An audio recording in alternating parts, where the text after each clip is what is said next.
세상의 모든 지식 언더스탠딩. 네, 언더스탠딩을 시작하겠습니다. 네, 지식을 월요일이지만. 찾아 떠나는 하이에나들. 야, 오늘은 예.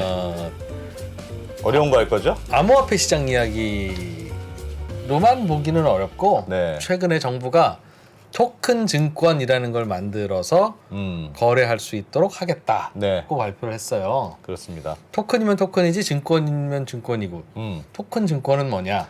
앞으로 보니까 암호화폐는 그냥 암호화폐냐, 증권 같은 암호화폐냐 그렇게 나뉜다는 거죠. 그런 거죠.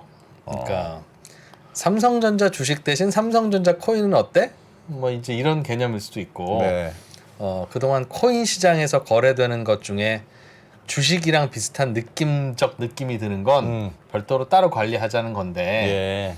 그거 왜 그렇게 하는 건지, 그렇게 하면 뭐가 바뀌는 뭐가 건지. 좀 바뀌는 건지, 혹시 돈 벌 기회가 생기는 건지, 뭐 좀 조심해야 되는 건지 말은 많은데 아무도 정리를 지금 안 해주고 있습니다. 맞습니다. 저도 모르고 여러분들이 모르는 이유가 거기 있는데요. 네, 오늘 그래도 우리나라에서 이 토큰 증권에 대해서 가장 그동안 공부를 많이 했다고 네. 생각되는 디지털 에셋의 박근모 기자님과 함께 궁금한 점 좀 여쭤보겠습니다. 네, 공부할 게 너무 많네요. 아, 피곤하다. 네, 잠시 예. 후에 박근모 기자 만나보겠습니다.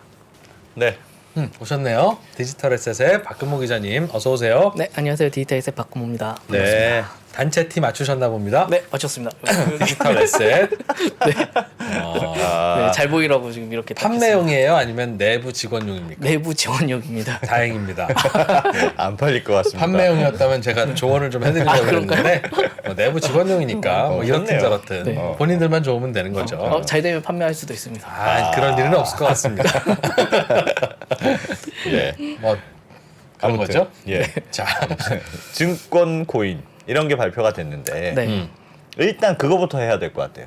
뭐가 증권 코인이고 뭐가 그냥 코인이냐. 왜냐하면 증권 코인은 상장 폐지한답니다. 그러니까 큰일이잖아요. 그죠. 큰일이잖아요. 뭐가 그 기준이 뭡니까? 기준이. 그러니까 증권형 코인은 상장 폐지하는데 왜 상장 폐지하는지, 그리고 그 기준은 뭔지, 또 어떤 코인이 거기에 해당되는지 빨리 알려주세요. 시간이 없습니다 지금. 네, 일단 기존에는 사실 증권형 토큰이라고 저희가 많이 불렀잖아요. 네. 네, 가상자산인데 코인인데 여기에 증권 비스무리한 느낌이 있다라고 네. 했을 때 저희가 증권형 토큰이라고 불렀는데 이번에 이제 금융위에서 이제 그걸 정의를 다시 해줬죠. 그건 이제 가상자산 업계에서는 증권형 토큰이라고 하는데 우리는 그렇지 말고 토큰 증권이라고 부를게. 그래서 약간의 성격이 달라라고 이렇게 얘기를 했거든요. 그럼 코인 중에 증권의 성격이 있는, 주식의 성격이 있는 건 증권형 코인이라고도 하고, 그렇죠. 토큰 증권이라고도 하는데, 맞습니다. 좀 더 구체화하면 이게 가상자산으로 시작해서 거기서 증권의 성격이 들어간 게 증권형 토큰이라고 말할 수 있고요. 예. 지금 저희가 이제 얘기를 할 토큰 증권은 그거 약간 다릅니다. 그냥 증권인데 그걸 담는 그릇이 토큰이라는 그릇에 담는 걸 말합니다. 그렇지. 원래 그냥, 네. 떡국 끓이다가 만두 집어넣을 수도 있고 만두국 끓이다가 떡 집어넣을 수도 있는데 둘 다 떡만두국이에요. 그 결과물은 말이죠? 이제 비슷한데 그러나 결국 증권은 오리지네이션은 다르다. 그렇죠. 분명히. 이제 시작점은 약간 다르다, 지향점이 예. 약간 다르다라는 예. 게 들어가고요. 그래서 기본적으로 이 증권이라고 하면 우리나라에서 이제 자본시장법상 거래소에서만 취급이 가능하잖아요. 예. 그래서 우리가 흔히 그냥 가상자산 거래소라고 하는데 이것도 사실 잘못된 용어잖아요. 그래서 금융당국은 항상 가상자산 거래소라고 하지 않고 가상자산 중개업체 이런 식으로 부르거든요. 우리나라에서는 거래소라는 게 자본시장법상 명기가 되어 있습니다. 한국 거래소만 사용할 수 있다. 유일하게 우리나라 거래소는 거래소가 딱 KRX만 있다. 네, 그거 딱 하나밖에 없는 거죠. 우리나라에서는. 그래서 거래소라는 용어를 함부로 쓸 수 없는데 가상자산 거래소들은 임의로 그 전부터 그냥 가상자산 거래소라고 이름을 달고 영업을 해왔던 거죠. 그래서 이름이야 뭘 그렇죠. 부르든 어쨌든 거래가 되면 뭐 우리에게 있어서는 거래소죠. 맞습니다. 투자자 입장에서 상관없는데 이게 법적으로 어디를 정의하냐에 따라서 약간 차이가 있어서 그래서 이게 말씀드리는 게 증권은 거래소에서만 취급할 수 있습니다. 증권이라면 네, 한국 거래소에서만 맞습니다. 취급할 수 있는 게 우리나라 법이라서 맞습니다. 그럼 증권형 코인이든 토큰 증권이든 그게 이제 결국은 떡만둣국인데 네. 그런 거는 지금 코인 거래소에서는 거래하면 안 되고 맞습니다. 취급할 수가 없는 증권이니까 거죠. 한국 거래소로 일단 와서 거래해야 된다. 맞습니다. 그렇기 때문에 이 용어가 굉장히 중요하거든요. 그러면 증권형 코인, 그게 토큰 뭐- 증권, 그러니까 뭔지. 증권형 증권의 성격이 있는 게 뭔지를 빨리 얘기해 주세요. 네. 지금 얘기해달라니까요. 큰일 난 것 같아. 지금. 제가 그래서 네. 이게 하나 정리해서 왔는데 이게 제가 금융 당국이 공식적으로 밝힌 내용입니다. 그래서 여기에 해당하면 증권이야라고 얘기를 하는 거거든요. 그래서 사업에 대한 지분이냐 운영 성과에 따른 배당권, 지분증권, 흔히 우리가 주식이라고 부르는 게 여기에 속하죠. 예. 그다음에 일정 기간 후에 투자금을 상환하는 거, 채무증권이 되겠고요. 신탁의 수익권을 이렇게 하는 건 수익증권. 마찬가지로 뭐 기초자산과 연동해서 진행하는 건 파생결합 상품. 뭐 이런 식으로 해서 증권에 들어가고요. 예탁결제를 통해서 증권에 지분을 하는 거, 증권 예탁증권 이런 식으로 여기에 속하면 무조건 증권이다. 우리나라에서는 자본시장법상 무조건 증권으로 우린 취급할게가 되는 거죠. 그럼 여기서 이제 중요한 게 있죠. 그러면 국내 가상자산 거래소에 지금 거래되고 있는 코인들 중에서 여기에 해당될 이게 애들이 있느냐 없느냐. 네, 있는지 없는지 이게 이제 중요한 시점이 된 뭔가 거예요. 이렇게 계약이 들어가는 거는 증권 토큰으로 맞습니다. 앞으로 본다. 이거는 증권으로 분류되는 거야. 그렇죠. 예를 들면 저런 성격을 갖는 코인이 있습니까? 하나만 좀 설명해 줘요. 얘는 이래서 증권형 코인이고 토큰 증권이야. 뭐 제가 뒤에 얘기 드리려고 했는데 예를 들면 지금 국내에는 지금 요렇게 제가 하나 또 표를 준비한 게 있는데요. 네. SEC가 미국 증권거래위원회가 증권으로 분류한 코인들이 있습니다. 공식적으로 예. 총 9가지가 있는데 그래요? 네. 앰프, 랠리, 파워레저, 데리바다오, 네. 오라클 네트워크 코인 이름이에요? 네, 코인 이름이. 네. SEC에서 공식적으로 얘네들은 증권이야라고 얘기한 코인들이거든요. 이 중에서 국내 상장되어 있는 코인들은 이 세 종류가 됩니다. 앰프, 랠리, 파워레저. 저 뭐 네. 어떻게 되어 있는데? 예를 들면 파워레저 같은 경우에는 에너지 관련된 건데 네. 이 코인을 에너지 관련된 수익 사업이 발생해서 그 발생하면 코인 가격과 연동해서 수익을 배분해 준다든지 배당이 있어요. 배당. 네, 그런 식으로 진행이 되는 이 거죠. 코인이 왜 오르는지 설명이 되는군요. 맞습니다. 사업이 원래 사업이 있어서 그 관련된 사업이 그야말로 지분증권이나 이런 형태로 들어가는 거죠. 그래서 이런 애들은 이제 증권으로 분류가 되는데 예. 물론 이제 약간 국내랑 다른 점이 있습니다. 이제 SEC 미국에서 증권으로 판단하는 것과 국내에서 증권으로 판단하는 기준이 약간 달라요. 그래서 약간 달라요, 그것도? 네, 이게 각각 이제 국가마다 약간 다르다 보니까 미국에서는 이 기준으로 합니다. 하위 테스트라고 해서 돈을 투자하고 금전을 투자해야 되고 투자로부터 수익을 얻을 기대를 갖고 있어야 됩니다. 네. 뭐 너무 당연한 거고 투자한 돈이 공동의 사업에 사용이 돼야 됩니다. 내가 투자한 돈이 사업에 활용돼야 되는 거죠. 그 다음에 그 수익이 제3자의 노력으로 그러니까 누군가한테 맡겨놓고 그 누군가가 수익을 내서 돌려줘야 돼요. 노력한 사람이 있어야 되고. 네. 그러니까 알아서 오르는 건 안 되고. 맞습니다. 그래서 이걸 다 만족하면 증권이다라고 이제 미국에서는 판단을 하는데 우리나라 주식 투자가 딱 저거잖아요. 맞습니다. 내 돈을 투자했고 돈 벌려고 하는 거고 그쵸. 경영진이 열심히 해야 되는 거고 맞아요. 내 돈이 회사에서 당연히 자본금으로 활용돼야 되는 거고. 그쵸.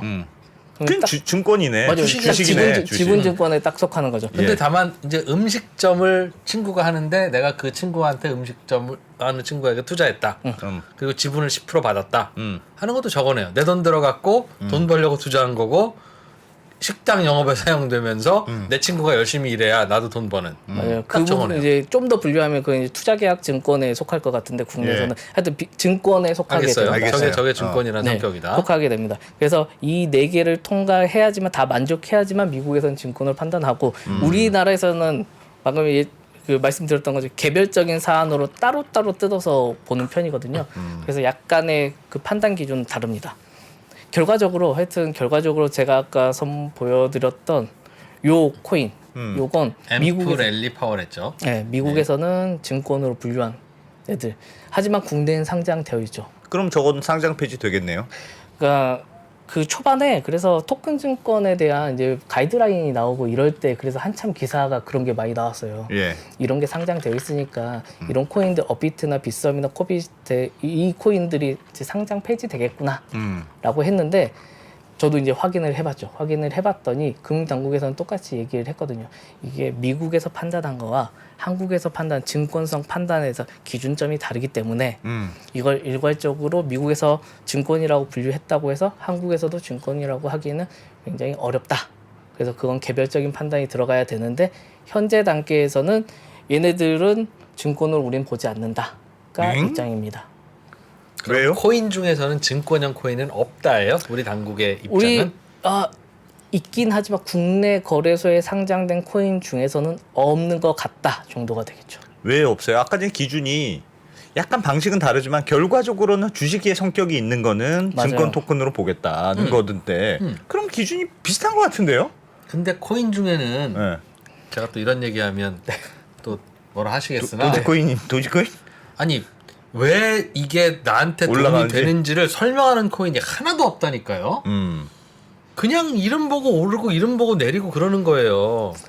그러니까 증권형 코인이라고 하면 차라리 괜찮겠어요. 예를 들면 갈비집에서 하는 갈비집 코인인데 이 코인을 갖고 계신 분은 갈비집의 장사가 잘 되면 매상이 얼마 오를 때마다 이 코인에 얼마를 드립니다. 배당으로. 그거는 증권이지. 증권이죠. 차라리 그런 거면 괜찮은데. 그런 거면 차라리 그건 그냥 코인이라고 이름은 부르지만 주식 예. 같은 거니까 why not 그런 거 할 수 있잖아요. 예. 근데 우리나라에는 그런 게 하나도 없다. 뭔가 돈과 연결돼서 이렇게 설명할 수 있는 함수가 있는 게 하나도 없습니다라는 거니까 가슴을 쓸어내려 아우 상장 폐지할 건 하나도 없나 보네라고 가슴을 쓸어내릴 일이 아니라 그럼 도대체 상장되어 있는 코인들은 도대체 뭐냐는 생각을 해야 되는 거라고 이 그게 약간 기준점이 다른데 제가 그래서 하나 더 준비를 했습니다. 네. 그래서 오늘 험난한 방송이 예고된다 진짜. 그래서 제가 하나 더 예. 준비를 했는데 제가 이거 보여드리는 게 국내에서 금융 당국이 증권에 해당할 가능성이 굉장히 낮은 사례로 이렇게 예시를 든 겁니다. 발행인이 없는 경우, 발행인이 없다. 중앙화되지 않았다라는 걸 의미하고요. 예. 디지털 자산에 표시된 권리가 없거나 그러니까 어떤 것 때문에 뭐 어떤 걸 담보 저게 왜 코인 왜 무슨 권리라서 돈이 되는지가 없다는 거죠. 네, 예. 그런 거 없는 거죠. 그리고 세 번째, 재화 서비스 소비 목적, 그러니까 결제용이나 유틸리티용으로 사용되는 네 번째랑 연계되는데 그렇게 사용되는 경우도 증권이 아니야. 라고 판단을 했거든요. 그래서 나머지는 뭐 일상적인 부분인데 예. 그래서 보통 3번과 4번이 코인 쪽에서는 굉장히 중요한 요소긴 하거든요. 1번은 당연히 현재 존재하는 코인들 중에서 1번에 해당하는 건 비트코인밖에 없습니다. 나머지는 발행 주체가 다 있으니까. 네, 발행 주체가 다 있기 때문에. 예. 그래서 비트코인은 사실 누가 뭐라 그래도 미국에서 당연히 그건 증권이 아니야. 예, 그건 라고 진짜 얘기하면 코인이야. 그건 확실한 거고. 어. 나머지 애들은 사실 좀 애매하고 또 ICO라는 또 자금을 공모하는 단계가 있었잖아요. 예. 그래서 그런 것 때문에 좀 어중간하긴 하는데 그 과정에서 뭐 사업 수익을 약정했다든지 뭐 어떤 역할을 할 거야 우리가 이게 코인 만든 게 어떤 역할을 너한테 어떤 역할 수익적인 측면에 어떤 역할을 할까 이런 걸 담보했느냐 이런 걸 굉장히 따져봐야 되는 부분이 생기는 거죠. 근데 대부분 코인들이 사실 그 과정이 없습니다. 아 그러면 저런 조건들이 엔드 조건이에요? 그러니까 네. 다 만족해야 이거는 코인이 아니고 증권형이야라고 하는 거지. 보통 1번 같은 경우에는 하나만 만족해도 그냥 사실 이건 증권이 아니야가 되는 거고요. 조건 예. 다시 한번 볼까요, 대리님? 1번 같은 경우에 이건 너무나 당연스러운 거 발행 주체가 없기 때문에 네. 이건 당연히 증권이 될 수가 없는 거고 2번, 3번, 4번 이런 게 있는데 사실 각각의 하나씩만 해당돼도 증권이 증권 아니라고 아닌 봅니다. 거다. 네. 아, 하나만 해당돼도 증권이 아니다. 다 만족해야 증권인 거고 맞습니다. 반대로 말하면 맞습니다. 그런데요, 기자님 6번 같은 경우에 네. 실물 자산에 대한 공유권만 표시한 경우라고 하면 네. 예를 들면 어떤 꼬마 빌딩 하나를 100조각으로 잘라서 코인으로 만들어서 네. 코인 한 개가 이 빌딩의 100분의 1조각이에요 라고 거래하면 그건 빌딩 값 오르면 이 따라 코인 값도 오르고 맞아요. 내려가면 내려가고. 네. 그건 뭐 그런 거 아니겠습니까? 그건 맞습니다. 증권으로 봐야 그건 되죠? 증권입니다. 근데 저 6번 6번은 진짜 그냥 그냥 나눠주는 개념입니다. 수익이나 이런 거 없고 가치가 오르거나 내리는 것도 없고 진짜 그냥 명목상에 실물 있는 자산에 대한 공유권만 있지. 네. 아. 그렇게 해서 배당이 가지 맞습니다. 않으니 배당이 가는 순간부터 그건 증권으로 들어갑니다. 알겠어요. 네.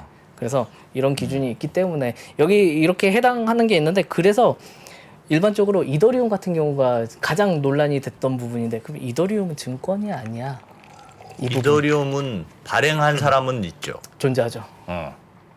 이더리움은 비타기 부테린이 이제 만들었으니까 발행이 있는데 이더리움은 충분히 이제 탈중앙화 이 부분이 이제 논란이 되게 미국에서 되고 우리나라에서도 논란거리가 되게 많이 되고 있는데 네. 특히 어제 나온 뉴스 어제 오늘 이더리움 관련해서 크라켄이라는 곳이 있어요. 미국에는 거래소인데 이 크라켄이 이더리움 2.0을 하면서 스테이킹을 하잖아요.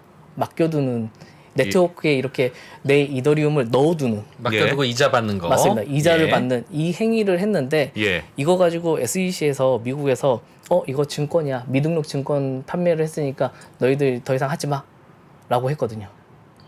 이더리움이 자체가 증권이기 때문에 네. 미등록 증권을 이렇게 너희들은 했다. 증권인데 왜 함부로 이게 거래소도 아닌 녀석들이 그쵸, 거래해? 이걸 그런 거예요? 맡겨놓고 그거에 대한 이자를 받았기 때문에 배당을 받았기 때문에라고 했는데 사실 그냥 표면적으로 보면 그렇긴 하지만 사실 본질적으로 들어가면 약간 그거 내용이 다르거든요. 그래서 예를 들면 이런 거죠. 이더리움 네트워크에 개인이 직접 이더리움을 예치를 했어요. 스테이킹을 했어요. 예. 그러면 이자율이 한 4%에서 5% 정도 시스템에서 바로 발급이 나오거든요. 네. 그러면 그건 증권이 아니다. 그건 증권이 될 수가 없습니다. 주는 주체가 네트워크 자체가 그냥 주는 형식이라서요. 누군가가 주는 게 아니에요. 근데 여기서 문제가 되는 게 그거죠. 크라켄 같은 경우가 대표적인 사례가 됐었는데 예. 크라켄 같은 경우에는 스테이킹을 받았어요. 고객한테 이더리움 받았잖아요. 예. 이자를 줘야 되잖아요. 그거는 그 거래소가 보장하는 거니까. 그 거래소가 뒤에서 이제 이자를 운영해서 만든 거죠. 예. 그래서 당연히 이 부분에 대해서는 증권이다라고 미국에서는 판단을 한 거죠. 이자를 주는 썸띵이니까 그렇죠. 약간 수익증권 느낌이 나는데 그런 식으로 판단을 했습니다. 그런 거라면 그건 정부가 공인한 주식거래소에서 해야지 주식이니까. 맞습니다. 그래서 그런 부분이 있는데 그래서 아직도 논란이 되고 있습니다. 그러면 직접 네트워크에 맡긴 경우는 사실 이건 증권성이 없어 보이는데 대신 뭐 이더리움 같은 경우 리도 파이낸스 같은 디파이 서비스가 있는데 거기에는 대행을 해서 맡기는 방식이거든요. 이더리움을 예. 네트워크에 직접 이렇게 하지 않고 중간에 한 업체를 통해서 이렇게 맡기는 방식인데 그럼 이건 증권성이 느낌이 있는 것 같기도 있는데 하고. 애매하다 이거죠. 네, 그렇죠. 그런 부분이 발생하는 그러면 미국에서 이건 증권성이라고 판단하면 그걸 무조건 우리나라도 똑같이 판단하는 건 아니고. 맞습니다. 그래, 너희가 그래? 그럼 우리도 한번 판단해볼게. 한번 판단해 볼게. 그래서 우리 당국에서 이건 증권이야라고 판단해야 상장 폐지가 된다 이거죠. 맞습니다. 자동으로 되는 건 아니다. 맞습니다.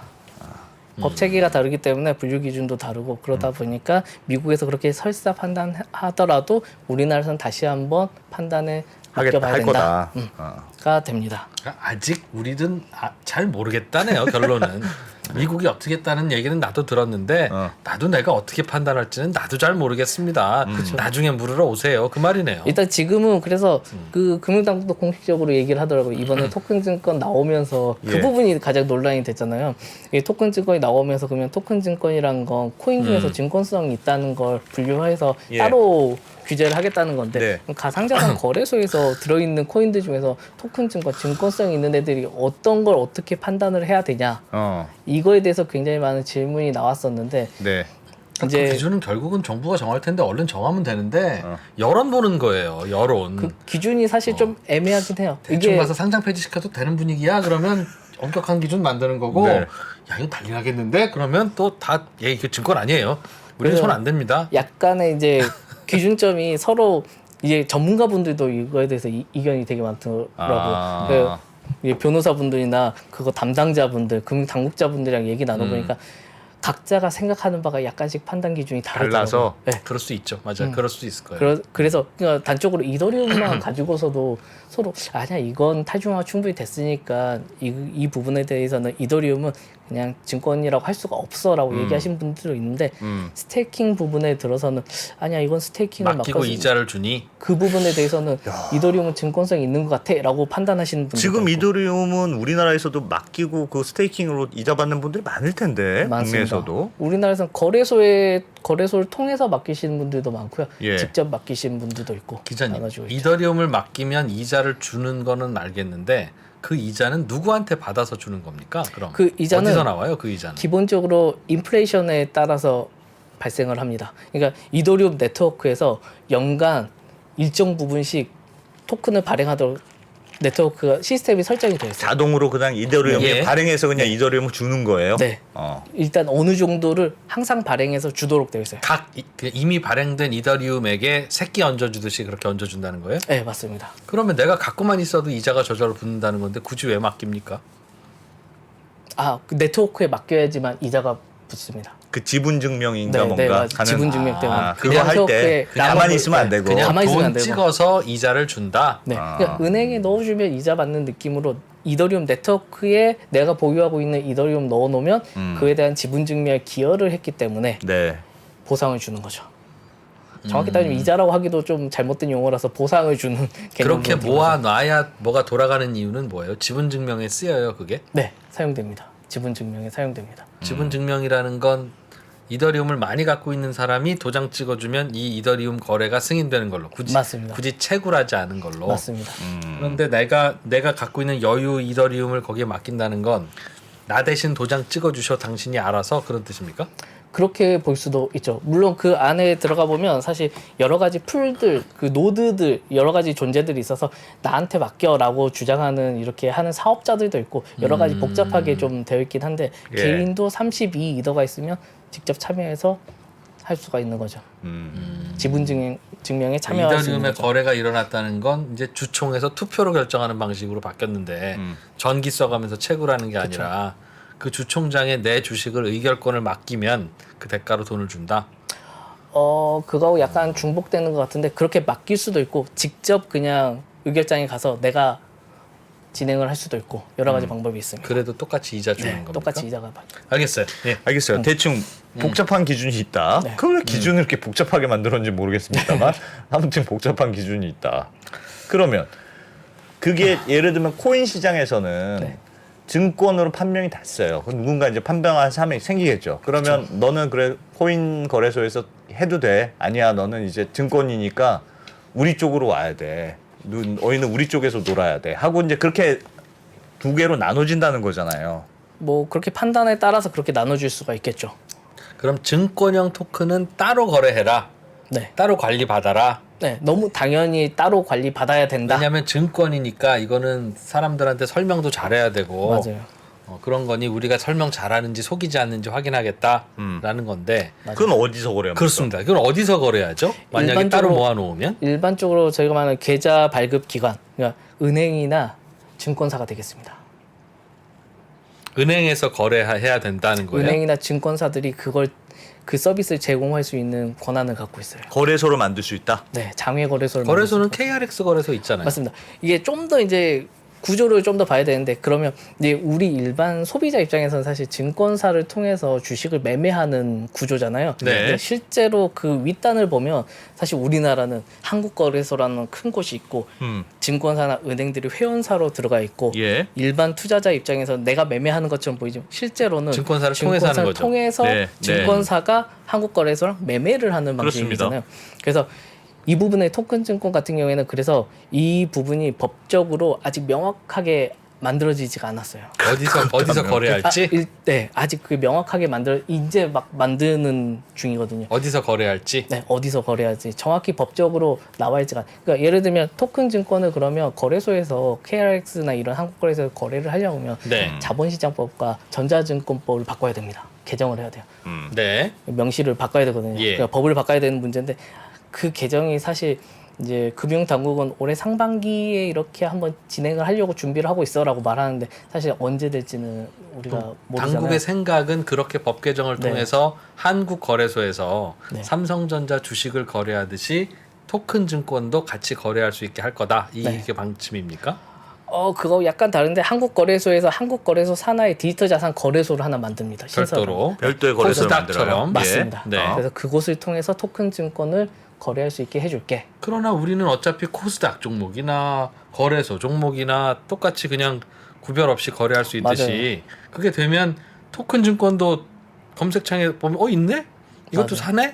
할 수 네. 있겠네요. 저희도 그래서 제가 최근에 그래서 증권사들한테 취재를 해봤어요. 예. 그러니까 증권사들마다 전략들이 약간씩 다르더라고요. 그래서 대형 증권사 입장에서는 이렇게 말합니다. 네. 토큰 증권과 기존 증권과 다 섞어서 사람들이 모르게 그냥 우리는 다양한 상품들을 그냥 제공해라는 식으로 예. 전략을 짜는 데도 있고요. 어. 조그만 중소형 이제 증권사 같은 경우에는 아니야 우리는 토큰 증권을 전문적으로 다뤄 아니면 네, 특별한 토큰 증권 우리는 제공할 수 있어라고 해서 탭을 분리하거나 그러니까 UX UI 문제인데 약간 그런 식으로 별도로 분리- 네, 하거나 그런 전략을 세우는 알겠어요. 것도 있고 어쨌든 각각이 다르더라고요. 사람들은 증권사의 앱이나 증권사에서 만든 그 플랫폼을 통해서 실제로는 그렇게 인식을 하겠죠. 네. 증권 토큰을 거래하게 될 거다.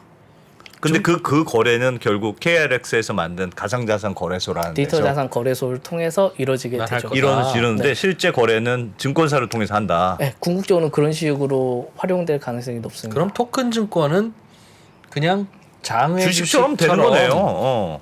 네, 주식 같은 거가 되고 증권사만 돈을 더 버는 거네요. 그러면 증권사들이 이번 조치 토큰 증권 가이드라인 나오고 나서 약간 실망을 많이 했어요. 왜요? 왜요? 이거 왜요? 해주는데. 새로 그동안 다들 코인 거래하는 저거를 저걸 우리가 먹을 수는 없을까 하면서 코인 거래소들 부러워했던 증권사들이 그쵸. 네. 적어도 증권형 토큰의 경우에는 거래 수수료를 우리가 먹을 수 있을 것 같다는 맞아요. 건데 왜 실망했어요? 이게 먼저 몇 가지 이유가 있는데 이게 분산원장을 이용한다는 점 때문에 이게 우리나라는 증권시장 자체가 유통과 발행과 유통이 분리되어 있잖아요. 그래서 네. 발행한 사람이 유통을 할 수가 없습니다. 네. 그래서 근데 증권사들은 토큰 증권 나오면서 이 분산원장이라는 하나의 노드 안에 네트워크 안에 발행인도 들어가고 계좌 관리 기관도 들어가고 다 하나의 공간에 들어가 있거든요. 그래서 사실 증권사들은 우리가 발행하고 우리가 유통도 하고 다 할 줄 알고 IPO도 하고 네. 거래도 하고. 네, 전부 다 할 줄 알았거든요. 근데 실질적으로 나온 거 보니까 그걸 철저하게 또 분리를 시켜놨거든요. 그래서 원칙적으로 우리나라에서는 발행을 하면 그 발행된 증권을 유통할 수 없다. 발행자는. 그래서 증권사 입장에서는 여러 가지 토큰 증권을 발행을 해서 내가 유통을 시켜서 수수료도 먹고 여러 가지 하려고 그랬는데 사실 그게 막힌 거죠. 지금 코인 거래소는 코인을 자기들이 상장도 하고 거래도 하고 하는데 증권사는 거래는 해 증권형 코인에 대해서는 증권 토큰에 대해서는 근데 발행은 너희가 하면 안 돼. 발행은 어떤 다른 사람이 예를 들면 꼬마 빌딩 한 채를 가지고 꼬마 빌딩 증권형 토큰 증권 이걸 만들어서 상장할 수도 있고 한우 한 마리를 가지고 한우 증권 토큰 만들 수도 있고 조각 투자하면 되니까. 가능하죠. 네. 그럼 그런데 그걸 만드는 사람들은 각각 별도로 따로 있을 것이고 네. 거래는 거래소에서 하고 네. 증권사 너희들은 증권사 프로그램을 통해서 중개 수수료만 받아라. 맞습니다. 그런 구조로 간 거죠. 기존 구조랑 똑같은데. 한우가 상장되는 거네요, 그럼. 네, 맞습니다. 그래서 네. 여기서 이제 문제가 발생하는 게 네. 이 증권사 입장에서 이걸로 굉장히 실망했던 이유 자체가 토큰 증권은 그 원칙적으로 비금전 신탁 수익 증권을 거래할 수 있게 그러니까 한우나 네. 골동품이나 예술품이나 뭐 부동산도 되겠죠. 예. 이런 애들을 할 수 있게 해놓은 건데 얘네들은 사실 규모가 크지 않죠. 애초에 발행 규모가 한우를 해봤자 뭐 한 500만 원? 네, 뭐 그 1000만 원? 얼마나 많이 할 수가 네. 있겠어요. 그래서 규모가 그렇게 크지 않은 거죠. 그러다 보니 그걸로 유통해봤자 또 특히 우리나라에서 이제 KRX 한국거래소를 제외하면 일단은 그 1대1 상대 매매를 하게 되잖아요. 예. 그 장외거래소는 1대1 상대 매매를 할 수밖에 없는데, 그러니까 내가 가격 하나를 뭐 100원에 판다라고 올려놓으면 그걸 사람들이 보고 있다. 이거 내가 원하는 가격이네 하면 그때서야 살 수 있는 예. 이런 상대 매매 방식을 취하다 보니까 거래 그렇게 폭발적으로 발생하지 않거든요. 예. 거래 수수료도 생각보다 그렇게 많지가 않을 크지 겁니다. 않을 것이다. 실제로 지금 여러 가지 장외 시장을 보면 마찬가지로 그러다 보니까 그런 것 때문에 굉장히 실망감이 컸었죠. 증권사들은. 근데 대신 뭐 여러 가지 방법은 있죠. 다양한 상품들을 만들어서 뭐 발행을 해도 되고 유통을 해도 되고 물론 여기서 재밌는 게 있습니다. 이게 사실 토큰 증권이라는 게 이 조각 투자, 부동산 조각 투자와 뮤직하우스처럼 음악 참여권 예. 판매 이 부분 때문에 사실 연계돼서 나온 느낌이 있거든요. 그래서 결국은 지금 나온 정책을 보면 조각 투자와 뮤직하우스 같은 참여권 같은 경우에 토큰 증권화해서 유통이 될 것 같은데 결국은 그걸 유도하고 있으니 예. 그래서 그렇게 될 것 같은데 얘네들 같은 경우가 좀 규모도 그렇고 증권사 입장에서는 좀 아쉬운 구석이 많이 있나 보더라고요. 아니 그러면 뮤직카우의 경우에는 그래 뮤직하우. 뮤직카우의 경우에는 지금 자기들이 이런 증권 토큰을 만드는 거잖아요. 뮤직카우의 경우에 네. 누가 봐도 증권형이 있는 토큰이잖아요. 맞습니다. 네. 그럼 증권 토큰으로 돼요. 그러면 말씀하셨던 대로 토큰 증권. 토큰 증권. 토큰 그래서 거래 만두 떡국가 아니라 떡만둣국. 이름이 중요합니다. 네, 토큰 증권.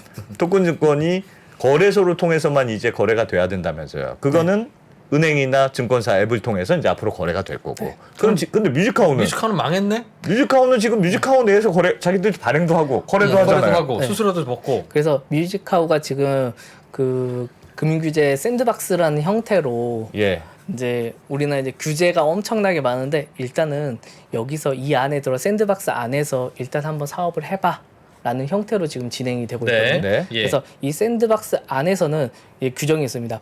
혁신성을 만약에 담보한다면 예외적으로 유통과 발행을 동시에 할 수 있게 해볼게.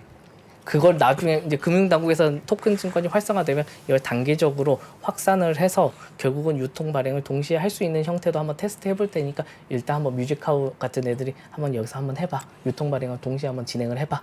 라고 한 거죠. 근데 했다가 이번에 이거는 증권형 토큰이구나.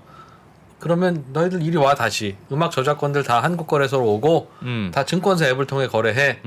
라고 해야지 정부의 방침에 맞는 거잖아요. 그렇지는 않습니다. 이게 샌드박스에서 보면 구조가 제가 이미지 하나를 또 준비를 했는데요. 예. 토큰 증권 발행 유통 체계는 이렇게 만들어져 있습니다. 가운데 봐도 모르겠어. 이렇게 토큰 증권이 존재하면 네. 이게 발행인, 이게 뮤직하우 같은 애들이 되겠죠. 네. 발행인이 있겠죠. 네. 여기는 은행이나 증권사들이 되겠고. 예. 네. 그래서 제가 지금까지 말했던 건 여기 지금 한국거래소에서 만든 디지털 자산 거래소라는 게 신설돼서 상장 시장으로 토큰 증권의 상장 시장 코스피 느낌이죠. 네. 예. 코스피죠. 그렇게 네. 되는데 반대로 여기 아래 새롭게 하나가 만들어진 게 있습니다. 장외거래 중개업자. 그러니까 장외 시장이 생겨요.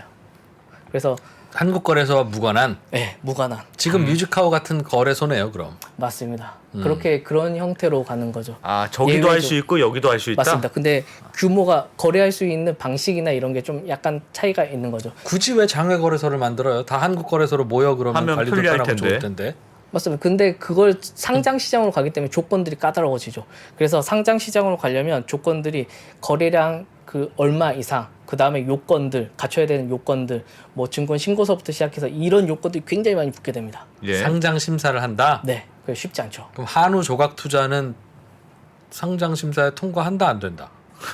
뭐 만족만 하면 가능합니다. 비근전 수익 증권을 하면 가능하도록 되어 있기 그러니까요. 때문에. 특정 기업이라면 어느 정도 규모도 되고 이사회도 제대로 되어 있어야 되고 이익도 나야 하고 하는 게 맞아요. 있으나 조각 투자는 뭐든지 조각만 내면 조각 투자인데 네. 그건 너는 상장이 안 돼 이 친구야. 너는 상장이 돼라고 하는 기준을 어떻게 맞춥니까? 그래서 뭐 기준을 지금 마련을 하고는 있는데 그거에 대해서는 추후 진짜 시행령 차원에서 아마 의결한다고 나와 있거든요. 현재 단계에서는 너무 이제 이것저것 고려할 점이 너무 많으니까 특히 갈 길이 아직은 멀거든요. 야, 제일 중요한 그 기준을 아직 안 만들고 무슨 계획을 발표한 겁니까? 일단은 지금 단계에서는 그러니까 한국거래소에서 만들어진 디지털 자산 거래소는 예. 신설 예정이라서 지금 언제 사실 법이 바뀌고 어떻게 여러 가지 될지 몰라요. 복잡한 일들 그래서 지금 현재 나오는 토큰 증권은 1차적으로 장외 거래에서 이루어질 겁니다. 대부분이 당분간은. 아 지금 하듯이 네, 지금 지금 거래되듯이 하는 건 그대로 유지되고. 맞아요. 장외 시장을 통해서 거래가 이루어질 예정이에요. 장외 시장은 지금 있기는 있어요. 장외 시장은 지금 그럼 뮤직하우 같은 거. 음악 저작권은 뮤직하우가. 네, 뮤직하우와 뭐 카사나 예. 루센트 뭐 이런 몇몇 조각 투자 부동산 조각 투자 하는 곳들이 있죠. 얘네들이 진행을 했던 게 사실 장외 시장의 모습이에요. 그건 허용해 준다. 네, 그건 허용해 준다. 대신 그럼 너희는 그러면 그게 증권이면 토큰 증권이니까 그러면 기존의 자본시장법의 규제를 받아야 된다는 거잖아요. 그러면 그쵸. 그 사업자들은 자본시장의 규제를 이제 받는 겁니까? 받아야죠. 당연히 받습니다. 받는데 그걸 받게 하면 사실 지금 당장에 받으라고 하면 굉장히 어렵잖아요. 요건을 갖추기가. 예. 그래서 여러 가지 낮춥니다. 요건들을. 그래서 예를 들면 그 제가 준비한 게 있는데 이제 토큰 증권을 발행하는 사람. 원래는 이런 발행인 계좌 관리 기관이라는 건 사실 존재하지 않았는데 토큰 증권에서 예외적으로 스스로 발행을 해서 이렇게 토큰을 발행할 수 있게 만들었거든요. 예를 들면 한우 주인, 맞아요. 한우 주인이 음악 한우를 저작권 가지고, 주인, 네, 그거는 또는 스스로 꼬마 빌딩 주인이 네. 저거다 이거죠. 토큰 증권은- 조각 네. 투자 시키려면 그렇죠. 토큰 증권을 만들 수 있는 그래서 토큰 증권을 만들려면 분산원장, 블록체인 기반으로 분산원장을 만들고 저건 쉽고 네. 그 다음에 자기 자본이나 뭐 이것저것 요건을 만족하고 대주주나 이거 아직 이것도 사실 미정이긴 해요. 근데 예외적으로 지금 뮤직하우나 이런 데가 예외적으로 인정받아서 샌드박스에서 돌아가고 있는 거고 예. 그다음에 법조인이나 증권사무 전문 인력을 당연히 두 네. 명씩 넣고 하고 황소 한 마리 법정인 상장시키는데 저런 것까지 해야 되나 하는 생각은 하겠네요. 쉽지 않죠. 그래서 투자계약 증권 발행량에 비례한 이제 기금 이제 빵꾸 나는 거 메꿔야 되니까 또 기금도 마련을 해야 되고 발행량에 비례해서 예. 그 다음에 최소 발행 이게 총량 관리라고 해서 발행된 증권을 관리하는 그 기존에는 우리나라는 증권 그 예탁결제원에서 이렇게 발행된 증권을 관리했잖아요. 이것도 네. 마찬가지로 해야 됩니다. 그러니까 쉽진 않죠. 쉽진 않은데 쉽지 않으면 그러면 마찬가지로 지금 제가 차트에 넣는 걸 지금 넣어놓지 않았는데 계좌 관리 기관을 통해서 진행하면 이 허들이 훨씬 낮아지긴 합니다. 계좌 관리 기관이요? 그 무슨 말이죠? 증권사 증권사 그러니까 혼자 스스로도 할 수는 토큰 증권 할 있는데 수도 있고 저런 이제 조건만 갖추면 요건을 할수 갖춰야 되는 있으면 거고. 그게 어려우면 어. 이제 계좌 관리 기관 증권사들은 이미 이걸 다 갖췄기 때문에 그쪽 네. 통해서 진행하면 돼라는 게 지금 나와 있는 거죠. 그래서 두 가지 방법이 있습니다. 그러니까 어느 정도 자본이 되고 이렇게 사업성으로 내가 뭔가 해볼 수 있는 여건이 된다라고 하면 발행 계좌 관리 기관이 돼서 스스로 토큰 증권을 발행해서 진행하면 되고 한우 한 마리 조각 투자하려고 뭐 기술 임원, 뭐 회계 임원 그쵸. 뽑는 것도 그렇지만 굳이 당신들이 뽑았다면 해도 되고? 해도 된다. 해도 되고 그리고 그럼 그거는 어디서 거래되냐 하면 별도의 어디 장외시장에서 거래가 되는 어디 거죠. 딴 데 가서 거래시켜도 되고 당신들이 물론 만들어도 되고 이런 거 있습니다. 발행 계좌 관리 기관은 일단 기본적으로 1대1 상대 매매는 허용하고 있습니다. 네. 그래서 개인적 P2P 방식으로 개인적으로 사고 파는 건 가능해요. 예. 그래서 그런 것까지는 가능한데 사실 그러면 수익성이 전혀 없겠죠. 의미가 없기 때문에 좀 더 많은 사람 다자를 상대로 이렇게 상대 매매를 하고 싶으면 장외 시장으로 연결해서 가서 거기서 거래를 해라가 되는 거죠. 기본적으로 그럼 장외 시장이 어디서 형성되느냐가 중요하지만 한국 거래소에서 다 하면 마음 편할 것 같은데 한국 거래소에서 거래를 시켜주려면 이거는 아무나 안 되고 상장 요건을 갖춰야 되는 것이니 네. 그거는 우리는 못 받아주겠고 앞으로 상장 요건을 갖추는 그 기준도 아직은 안 정했다는 게 정부의 입장이고 사실 제가 보기에는 사실 그거 바꾸는 건 사실 큰 문제는 아닐 것 같아요. 사실 그 요건 해봤자 뭐 이 토큰 증권의 발행량이 규모가 한 3억 정도 되고 어쩌고 이런 요건들이 있더라고요. 네. 사실 그건 사실 그렇게 큰 요건은 아니죠. 예. 그건 그러겠죠. 네. 큰 요건 아닌데 문제는 사실 한국 거래소에서 토큰 증권을 이렇게 수용하려면 법이 굉장히 많이 개정이 돼야 됩니다. 네. 법이 이게 자본시장법부터 해서 증권거래법 여러 가지 기타 법이 굉장히 많이 변경이 돼야지 토큰 증권을 한국 거래소에서 수용할 수 있어요. 근데 그거는 뭐 방침만 세우면 맞아요. 하는 거 아닙니까? 시간이 걸릴 뿐이죠. 그래서 단계적으로 시간이 걸리면 결국은 자유롭게 이렇게 올라가서 상장이 돼서 거래될 수 있는 시장이 될 거다. 앞으로는 그렇게 하겠다. 그죠? 앞으로는 향후 미래는 그렇게 될 텐데 지금 과도기적인 단계다 보니까 그거보다 한 단계 아래인 장외시장에서 토큰 증권을 거래해라. 그럼 라는 기자님 형태로 가는 거죠. 이 채팅창에서도 어흥야옹님이 질문을 주셨던데 그게 그런 거예요. 앞으로 이제 뭐 아직 기준은 미비하지만 결국은 거래소에서 그 디지털 자산 거래소라는 게 생기고 네. 거기에 상장 요건이 맞으면 거기서도 이제 토큰 증권이 거래가 된다는 거잖아요. 그쵸. 그러면 빌딩 조각 투자가 상장 요건을 해서 거기에 상장이 돼서 거기서 거래가 돼요. 그럼 그거하고 지금 주식시장에 거래되고 있는 리츠하고 도대체 차이가 뭐냐? 약간 다른데 이 토큰 증권은 리츠 같은 경우에는 그 부동산을 투자하는 회사를 통해서 투자하는 거잖아요. 예. 그러니까 간접 투자인데 이 조각 투자는 그 부분을 직접적으로 내가 직접 투자하는 개념입니다. 그래서 약간 느낌이 다르죠. 그래서 예를 들면 이런 거죠. 리츠를 통하면 그 부동산 운영하는 회사가 뭐 자기네들이 이제 좋은 해서 물건을 거기서 통해서 수익 난 걸 배당으로 하는 그쵸. 거죠. 근데 예. 투자자 입장에서는 그 운용사가 어떤 부동산을 어떤 식으로 운영할 때 어떤 부동산을 사가지고 운영할지는 사실 알 수가 없죠. 그냥 그 운용사가 잘할 거야. 뭐 예. 리츠만 보면 그런 것 그쵸. 같습니다. 네, 공시하기도 하긴 근데 하지만 조각 어쨌든 투자는 사실 그렇진 않죠. 조각 투자는 특정 그 건물에 있는 부동산을 내가 직접 투자하는 토큰 증권을 만들어서 그 토큰 증권을 구입하는 방식으로 투자를 할 수 있는 거죠. 시세 차익적인 측면에서 직접적으로 수익을 얻을 수 있는 거고. 약간 그래서 최종적으로 부동산 관련해서 투자하는 건 조각 투자하는 건 느낌은 비슷한데 다르죠. 구조적으로 살펴보면 약간 다릅니다. 리츠하고는 그러면 빌딩들도 다 조각 내서 올릴 수 있고 가능하죠. 한우나 한돈도 다 조각 내서 올릴 수 있고 가능하죠. 뭐 여러 개 하다 보면 한우 100마리 목장을 조각 낼 수도 있고 가능하죠. 저작권도 조각 내서 올릴 수 있는데 저작권 부분은 좀 애매한 것 같긴 한데 뮤직하우가 하고 있는 게 노래 한 곡의 저작권을 조각 내서 거래할 수 있게 하잖아요. 뮤직하우는 저작권을 사실 정확히 따지면 저작권을 나누는 게 아니어가지고 뭐 그렇죠. 저작 배당 뭐 배당 권리 뭐 이거 저작권을 따로 갖고 있고 거기에 참여 이제 사용권을 나눠 갖는 느낌이긴 한데 그거야 뭐 아무튼, 규제를 아무튼. 피하기 위해서 예. 하는 것이고 네, 그렇죠. 그렇게 하면 그런 것 중에 어떤 거는 한국거래소에서 거래가 되고 네, 어떤 거는 장외시장에서 거래를 시킨다는 건데 그렇죠. 요건에 따라 달라지겠죠. 그 기준이라고 하는 요건은 앞으로 정한다고 하는 했으나 그걸 어떻게 정하게 될까요? 그건 지금 논의가 계속 이어지고 있더라고요. 그 부분에 대해서 사실 증권사 입장에서는 장외 시장을 좀 더 풀어서 자유롭게 할 수 있는 형태를 바라고 있긴 하더라고요. 키움증권 거래소, 미래에셋 거래소, 맞아요. 삼성증권 거래소 직접적으로 내가 그래서 그러면- 거래 수수료도 받고 상장 수수료도 받고 그거 하려면 여기에 들어와야 되니까 다 하겠다. 네, 그런 걸 바라긴 하는데 네. 우리나라 이제 금융 원칙이 발행 유통을 분리하는 게 기본 원칙이라서 사실 그게 되긴 쉽지 않아 보이긴 해요. 네, 대부분의 어쨌든. 법률가들이 예. 그렇게 예. 얘기를 하더라고요.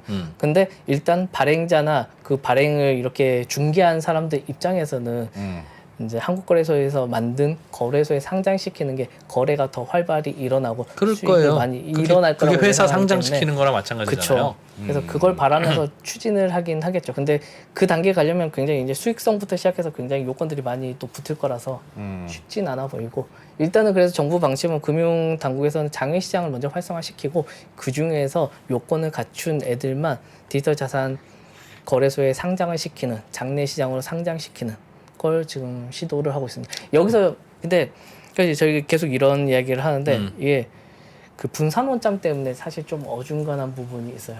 요건이 지금 금융 샌드박스에서는 이게 토큰 증권 하면 분산 원장을 반드시 써야 된다고 나와 있잖아요. 예. 분산 원장은 이렇게 블록체인 네트워크를 만들어서 노드로 발행자도 노드로 참여하고 뭐 계좌 관리 기관도 노드로 참여하고 거기서 플러스로 51% 이상은 이제 관련 없는 금융사들이 또 참가하고 해서 하나의 노드 네트워크를 만들게 되어 있는데 예. 우리나라 법률상 이게 총량 관리를 해야 되는데 총량 관리는 전자증권만 가능하게 되어 있어요. 우리나라는. 그게 무슨 말입니까? 그러니까 우리나라는 토큰 증권을 분산 원장을 인정을 안 하고 있잖아요. 이게 분산 원장을 이게 신뢰할 수 없는 법적으로 신뢰할 수 있는 곳이라고 신뢰할 수 있는 것이라고 명시를 안 해놨어요. 누군가 책임지고 이 증권은 맞아요. 맞아라고 하는 게 아직 없으니까 맞아요. 분산원장은 그런 게 없으니까. 맞아요. 그러다 보니까 이게 디지털 자산 거래소가 되더라도 예. 실질적으로는 당분간은 법이 이제 미미하다 보니까 장외거래 중개 장외 시장에 상장되더라도 거래가 되더라도 사실상 그 중간 과정에서 예탁결제원 같은 KSD가 예. 총량 관리할 수 있는 곳이 하나의 노드로 들어가서 참여를 해서 기존 방식으로 기입을 하게 됩니다. 또 네, 한 번 더. 이 증권이 약간 얘한테 불편하죠. 얘로 간 걸 내가 보증할게. 네, 그런 사람을 또 둔다. 네, 그런 거 당분간은 어차피 그렇게 자동으로 합니다. 되는 게 그게 분산 원장인데 어. 그걸 어떻게 믿냐는 거예요. 그거를. 지금은 이제 그런 돈 이제 비트코인 이야기가 3천 많이 몇백만 나오는 거죠. 개만 만든다며 네. 나는 그거 못 믿겠어. 나는 확인할래, 세볼래. 예탁원이 들어가서 확인해 보겠다. 네, 그런 개념으로 지금 진행이 되고 있긴 뭐 해요. 어떻게 뭐 자기들끼리 또 회의하고 그럼 아니, 또 막 2만 개로 막 확 늘어나더만 막. 그럴 그래서 바에는 이거 토큰 증권에 사실 그런 분산원장을 일이 존재하진 않을 텐데 분산원장을 할 필요가 없잖아요. 어차피 그냥 분산원장을 한다는 이유가 처음에 그 비효율이 있다 이거 중간에 누가 확인해 주는 사람 있으면 걔가 확인을 제대로 했는지를 또 감시하는 사람이 있어야 되고 그게 이제 중앙화된 시스템이니까 중화된 시스템은 안전하긴 해도 한 번 뚫리면 다 뚫리는 거야. 그러니까 야 분산 원장이 얼마나 안전한 거니? 발상의 전환을 해봐라. 한 개 분산 원장이잖아요. 맞아요. 블록체인. 근데 블록체인은 하는데 그걸 또 다시 와서 야 나는 너 이름 못 믿겠으니 다시 검사를 해야 사실 된다고 하는 건 여기서는 이걸 못 믿는다고 하기보다는 네. 아직 법이 이걸 따라가지 못하고 있으니 믿긴 하겠는데 아직 법으로 제도적으로 따라가지 못하니 그걸 대체할 수 있는 수단을 현재 시스템으로 일단 이렇게 하겠다. 연결시켜서 하겠다. 그래서 장기적으로는 분산원장 시스템으로 확산하겠다가 핵심이 되겠죠. 그래서 결국은 궁극적으로는 다양한 자산들이 이제 네. 증권으로 만들어져서 토큰 증권으로 발행돼서 유통되는 구조가 최종적인 목표긴 합니다. 그 갈 길이 좀 멀긴 하죠. 법이 여러 개가 개정이 돼야 되는 부분이라서. 그런 것 같습니다. 그러니까 기존 학교 교육에 예. 문제를 느끼는 수많은 학부모들이 네. 대안학교를 찾아가서 어. 하기 시작했는데 네. 그 대안학교가 너무 막 여기저기서 우후죽순이니까 예. 교육부가 나서서 다시 대안학교의 커리큘럼도 따로 정하고 대안학교의 관리 지침도 정하고 다 하는 거죠. 그게 무슨 대안학교예요? 그러고 나면 그게 왜 대안학교야? 어? 라고 하는 어? 똑같은 거죠. 그러니까. 이제 지금은 단계별로 그래서 금융당국도 항상 그걸 이번에도 똑같이 질의하면 얘기를 하더라고요. 이게 우리나라에서 분산 원장을 예. 이 정도로 신뢰한다라고 얘기하는 경우는 지금까지 없었거든요. 시스템적으로. 근데 과도기지만 일단은 분산 원장이란 걸 최소한 신뢰할 수 있을 토대를 마련한 거죠. 여기서 이게 이 단계가 돼야지 그 다음 단계에 넘어갈 수 있으니 예. 처음부터 완성된 형태로 모든 토큰 증권을 전부 다 분산 원장 믿으니까 거래할 수 있어. 이건 사실 좀 힘들 것 같고 여러 단계를 거쳐가야 되는 질문이 거죠. 있습니다. 네. 언더스탠딩 증권, 코인 증권, 토큰 증권을 만들 수 있습니까? 요것만 토큰 갖추면 증권. 만들 수 있습니다. 토큰 증권. 물론 이건 만들 수 있습니다. 그냥 만들어도 돼요. 그러니까 저희 개인적으로도 저희 만들 수 있어요. 회사의 언더스탠딩의 지분을 뭐 2만 조각을 내든 주식처럼 예. 주식을 발행하면 저희는 그냥 장외 주식이잖아요. 그렇죠. 아무도 거들떠보지 않는. 그런데 그냥 토큰 증권으로 만들고 싶어. 네. 왜냐면 그건 코인 같으니까 막 거래되고 막 팔릴 거 아니겠어요. 네. 할 수 있습니까? 할 수 있습니다. 그럼 우와. 누구한테 얘기하면 어디서 거래할 수 있습니까? 가장 쉽게는 증권사를 통해서 진행하면 돼요. 증권사에 가서 언더스탠딩 토큰 증권을 만들어 주세요. 네, 회사를 2만 조각으로 쪼개서 쪼개주세요. 거래하게 하고 싶습니다. 맞습니다. 그럼 쪼개줍니까? 쪼개줍니다. 물론 지금 아직 인프라가 안 돼 있어가지고 지금 컨설팅만 하고 있더라고요. 증권사들이. 하지만 지금 인프라를 열심히 만들고 있더라고요. 컨소시엄 형태로 해서 예. 프라이빗 블록체인으로. 그래서 그것만 완성되면 가능합니다. 그거는 발행이 아니에요? 증권사가 발행을 해주는 건 아닙니까? 해당 증권사가 발행은 하지만 그 해당 증권사가 유통을 하진 않겠죠. 그럼 장외시장으로 넘기거나 이런 식으로 진행을 만들어서 한국거래소에서 거래됩니까? 저희 거는? 아니면 야 니들이 어디 거래소로 들어와 너희들은 저기 어디 요건을 보면 사실 뮤직하우나 그런 데서 가서 해. 한국거래소까지는 올라가기 좀 힘들 것 같아요. 여러 가지 요건들이. 아 그때는 그래서 심사를 한다. 네, 심사를 네. 하기 때문에 여러 가지 이게 기본적으로 증권이라고 하면 투자자 보호 조치가 무조건 들어가야 되잖아요. 예. 그래서 원본 손실, 그러니까 원금이 손실되면 절대 안 되는 구조기 때문에 그래서 사실 그 저희는 뭐 부분에서 손실 내드릴 것 같습니까? 그건 아닌데 그 부분에 대해서 심사가 굉장히 까다롭게 들어가서 쉽진 않아 보이긴 합니다. 그럼 어디서 거래할 수 있어? 장외 시장. 장외 시장에서는 가능합니다. 자 그러면 장외시장. 지금은 장외 거래소라는 게 있죠. 네. 주식 장외 주식도 가끔 거래도 하고 있죠. 그럽니다만 거래가 안 되니까 네. 코넥스도 마찬가지고 맞아요. 거래가 안 되니까 거래가 안 된다는 이유로 또 거래가 안 되고 그러다 보니 뭐 별 관심도 없고 별 관심이 없다는 이유로 아무도 관심 안 갖고 이런 악순환이에요. 맞아요.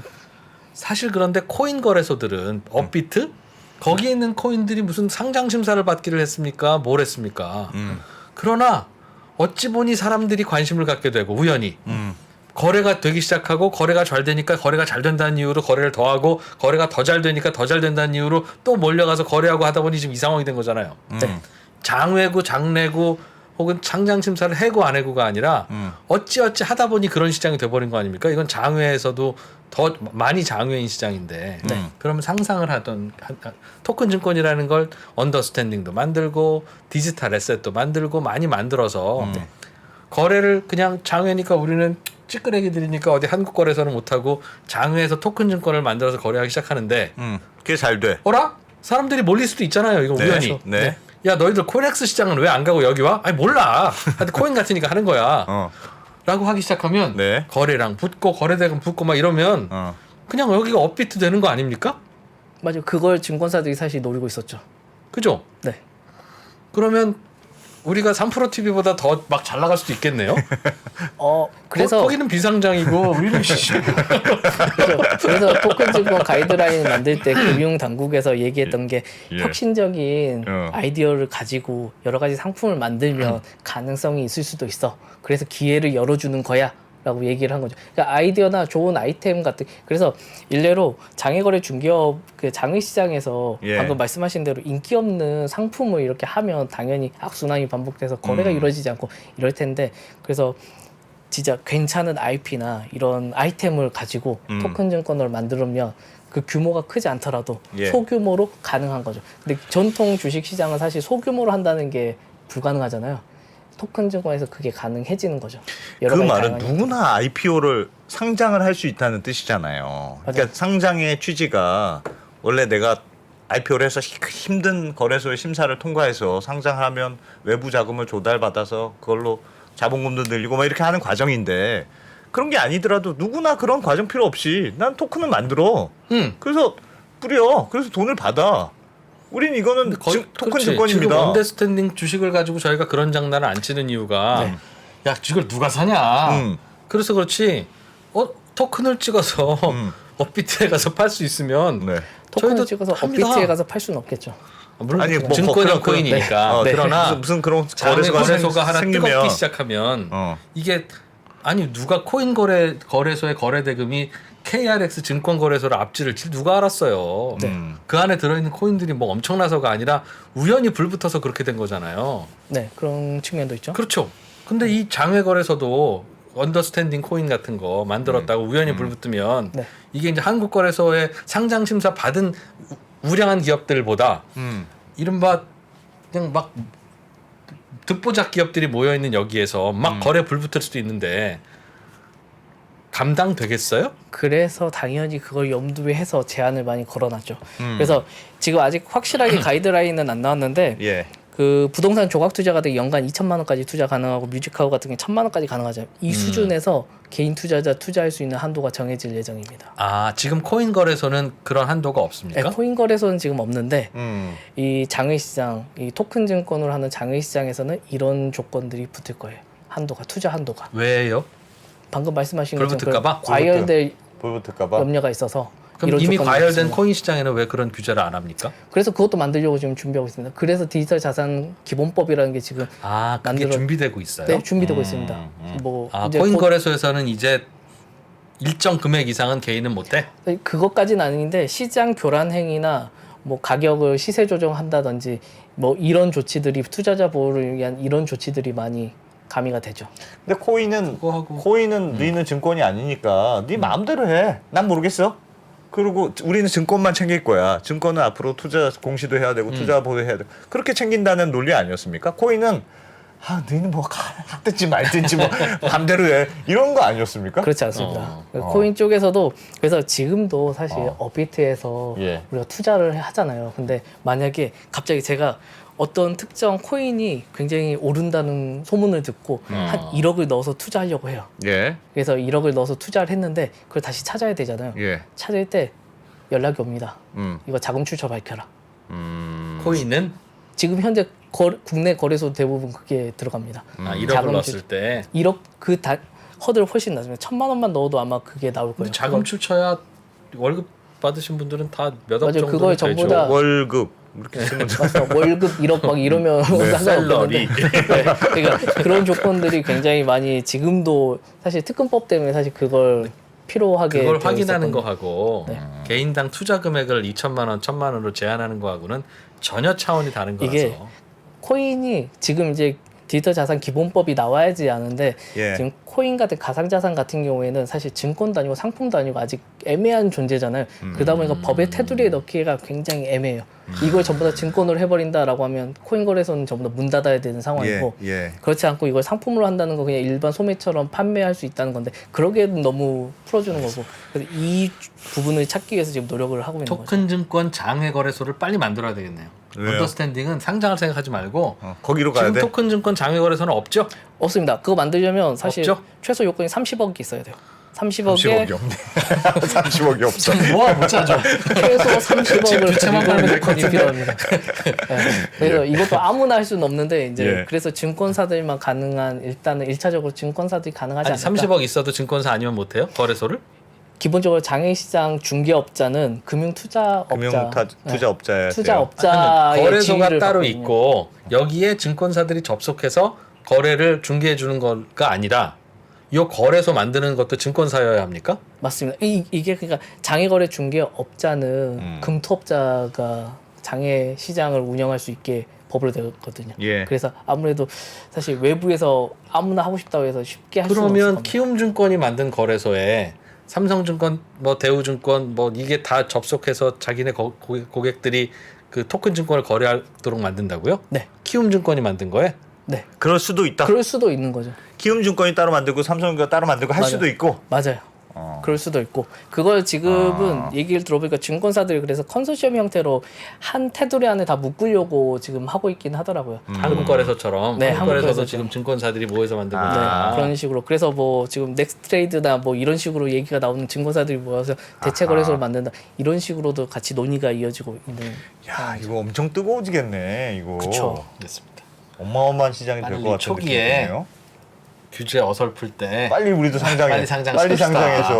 그러니까 좋은 아이디어가 이 빨리 취지 상장시킵시다. 토큰 증권의 취지 할 자체가 때 해야 돼. 좋은 아이디어가 있으면 그걸 바탕으로 여러 가지 네. 활동을 금융상품을 만들어 활동할 수 있게 해주겠다라는 게 기본 전제로 깔려 있어가지고 기존에는 굉장히 대형 사업자만 가능했던 허들을 굉장히 낮춰준다라고 보시면 될 것 같아요.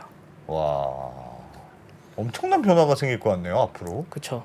물론 지금 당장은 사실 시장이 그렇게 크진 않을 것 같아서 네. 좀 하지만 조각 투자를 활성화하기 위해서입니까? 그건 아닙니다. 사실 제가 보기에는 이미 조각 투자가 회색지대에서 조각 투자 뮤직하우 같은 애들이 되고 있으니까. 되고 회색지대에서 있으니까. 하고 있다 보니까 그걸 제도권 안에 포섭한다 느낌으로 가시는 관리를 좀 해보려고. 네, 그렇죠. 그 전에는 관리할 게 마땅치 않았거든요. 그래서 대부분 지금 그 조각 투자나 뮤직하우가 샌드박스 안에서 판매가 될 수 있게 지금 되어 있습니다. 그래서 속. 자체적으로 지금 채팅창에 언더스탠딩 회심의 코인 상장 실화되나? 아, 야, 한번 확 땡기는데. 그것도 이제 증권사들이 만든 시장으로 간다. 우리는 그럼 거래소를 만들 수는 없고 그렇죠. 우리는 상장하는 걸로 얼른 코인 토큰 증권. 상장시켜야 되겠네요. 몇 년 전으로 돌아가면 나도 코인 만들어서 상장시킬 걸 그랬어. 가능했죠? 네. 왜 안 했을까? 그게 뭐라고? 부정적인 시각 때문에. 그치? 부정적인 시각. 그게 뭐라고? 저희도 사실 제안 되게 많이 받았었거든요. 네. 근데 네, 쉽게 이렇게 선택하기가 어려워서 네. 그런 부분이 있었습니다. 살다 보면 빨리 할 때 해야 되는 게 분명히 있어요. 네. 야, 재밌네요. 야, 어려운 내용인데. 그런 그 밑그림을 그리고 있다 정부가. 네. 알겠습니다. 알겠습니다. 네. 이야, 나 중요한- 이렇게 명쾌한 설명을 처음 처음 들어봤어. 들어봤어요. 야, 박근모 기자님 진짜 대단하시다. 이거 진짜 어렵던데. 어? 이걸 처음에 하신다 그래서 어려울 텐데 이렇게 생각했는데. 야, 훌륭하십니다. 감사합니다. 박근모 기자님은 하여튼 자주 나오시는 거예요. 예, 디지털 에셋.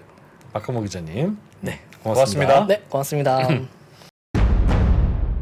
달라진 중국, 달라질 중국. 중국이 기침을 하면 한국은 독감에 걸린다. 최근 중국은 지난 10년보다 더 빠르게 변하고 있습니다. 이런 변화를 주도하고 있는 중국 정부. 그들의 계획을 우리는 얼마나 알고 있을까요? 중국의 정책을 제대로 이해하기 위해 만든 언더스탠딩 특강 시리즈 달라진 중국, 달라질 중국. 중국 전문가 이철 박사의 강연으로 만나보시죠. 지금 바로 영상 아래 링크를 확인하세요.